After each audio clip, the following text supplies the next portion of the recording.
Shalom, jemaat yang dikasihi Tuhan Yesus Kristus. Pembacaan nats Alkitab kita pada hari ini diambil dari kitab Matius 5 ayat yang ke-27 sampai ayat yang ke-28. Kami akan membacanya di tengah-tengah kita. Kamu telah mendengar firman jangan berzina. Tetapi aku berkata kepadamu, setiap orang yang memandang perempuan serta menginginkannya sudah berzina dengan dia di dalam hatinya. Di dalam Keluaran 20, perintah ini adalah perintah yang ketujuh, diberikan setelah perintah jangan membunuh. Jika perintah jangan membunuh mencegah kita untuk membenci orang lain, maka perintah jangan berzina mencegah kita untuk tidak memaafkan orang lain demi kepuasan hawa nafsu kita. Dalam Perjanjian Baru, Tuhan Yesus membuat rumusan tentang perzinahan berbeda dengan konsep Perjanjian Lama. Tuhan Yesus mengisyaratkan bahwa suatu tindakan dapat dikategorikan perzinahan tidak harus atau tidak perlu ada unsur kontak tubuh. Bagi Yesus, jika melihat lawan jenis dengan penuh nafsu birahi, itu sudah merupakan dosa. Karena dosa tidak ditentukan pada apa yang kelihatan saja, tetapi juga apa yang tidak kelihatan, yaitu motivasi hati.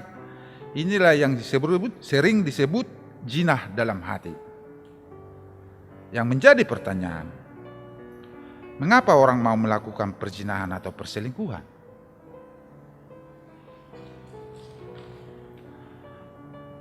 Ahado alana jol mawolo mangalaku. Nahuranguli do inatane jawi. Ba molo asa santik alo kepeng kaboy itu dokter ahli kulit kecantikan. Napasiriku do inate ngoceh marepet pinasip sip sadiri doi. Molo lemah lembut amang akan di luar, akapelakor, manak pembinor, manangaha peguarni. Warna pena promosi. Nasotarida dope asli ni. Hola masuk kita tu perangkatna, uji budisian na dijabi. Semua solbaging, sesal kemudian tiada guna. Dongas saripin na dijabi do napastu hita. Molado kurang lubina ditangyakon. Binay contoh kelakuan na dinggan. Dan gabi marroha-roha. Amin bapak-bapak. Ya amin. Memang harus amin. Jemaat yang dikasihi Kristus. Mengapa seseorang mau berzina? Menurut kitab dalam Matius 15 ayat 19 disebut, karena dari hati timbul segala pikiran jahat, pembunuhan, perzinahan, percabulan, pencurian, sumpah palsu, dan hujat. Artinya apa? Ada yang salah dengan hatinya. Apa itu hati? Hati adalah jiwa, batin, karakter. Di panok noti akan sopor lu si berengon. Gabi tu roha. Gabi marroha-roha.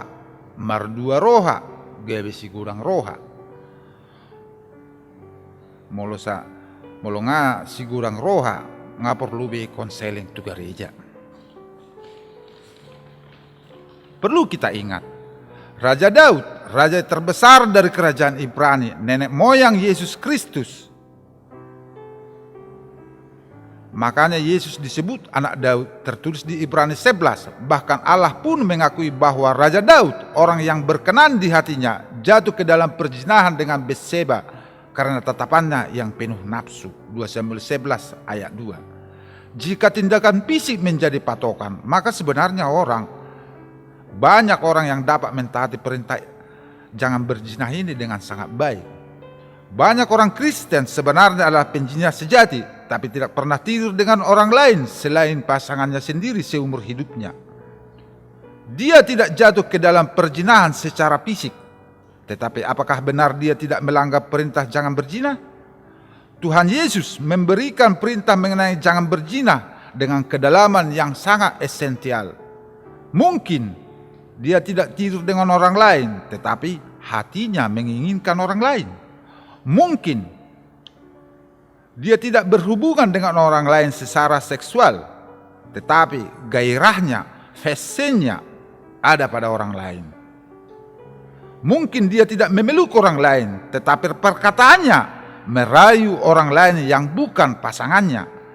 Dengan penjelasan Tuhan Yesus yang begitu radikal itu, artinya semua kita memiliki potensi melakukan perzinahan jika kita tidak bijaksana mengolah akal budi kita. Bagi Yesus yang meski dikendalikan adalah hati dan budi kita. Sebab semua yang keluar dari dalam diri bermula dari keinginan dan kehendak yang lahir dari budi kita. Jika kita mampu mengekang, mengendalikan berbagai keinginan, mampu membedakan mana yang baik dan mana yang tidak, tentu tidak mudah terjerumus ke dalam perilaku zina. Oleh karena itu, betapa pentingnya mengolah diri secara terus-menerus agar kita tidak jatuh ke dalam kumbangan perzinahan yang menggelapkan.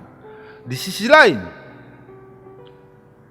kita pun diajak agar tidak menyebabkan orang lain jatuh ke dalam perzinahan sebagaimana yang dimaksud Yesus. Untuk itu kita perlu menjaga diri kita sebagai bait Roh Kudus.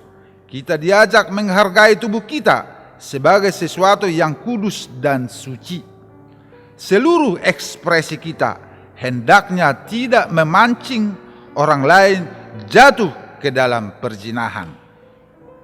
Dalam doa Bapa kami ada kata-kata, dan janganlah membawa kami ke dalam pencobaan. Kita sering berdoa seperti itu. Tetapi dalam tindakan, justru kita mencari percobaan itu dengan tidak membatasi mata dan telinga. Saya martangiang dohita, dan janganlah bawa kami ke dalam pencobaan. Alai, saya tato do pilih porno. Saya lomodor hatta mamereng akka Facebook na buka. Saya tapajono do tu parmaraan. Semoga kita berperilaku seperti anak-anak Allah yang telah diselamatkan. Amin.